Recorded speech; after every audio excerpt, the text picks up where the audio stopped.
அதாவதுங்க பெருநாட்டில் மட்டும்தான் நாங்கள் பெருசாக கல்யாணம் பண்ணுவோமா, எங்கள் ஊரில் பண்ண மாட்டோமா அப்படின்னு நம்ம தமிழ்நாட்டில் இந்து சமய அறநிலையத்துறை சார்பாக காதலர் தினத்தன்னைக்கு கல்யாணத்தை ஏக ஓகமாக தடவுடல ஏற்பாடு பண்ணியிருக்காங்க. நம்ம துணை முதலமைச்சர் அவிய ஒரு நிகழ்ச்சியில் கலந்துக்கிட்டு ஒரு 30 ஜோடிக்கு மாங்கல்யத்தை எடுத்து கொடுத்து தாலியை கட்டி சந்தோஷமா இருங்க. ஆனா இன்னைக்கு மட்டும் காதலர் தினம் இல்ல, டெய்லி காதல்ல பொங்கி வடிங்கன்னு வாழ்த்து வேற சொல்லியிருக்காரு.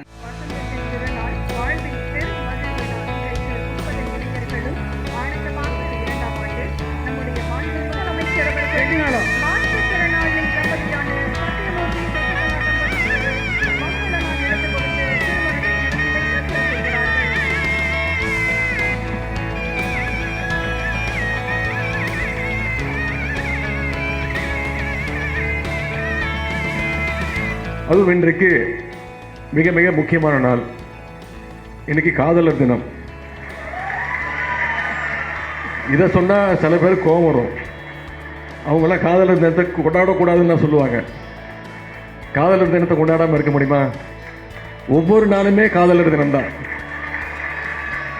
அப்படிப்பட்ட முக்கியமான தினத்தில் இன்றைக்கு திருமணத்தை நடத்தி வைக்கின்றோம்.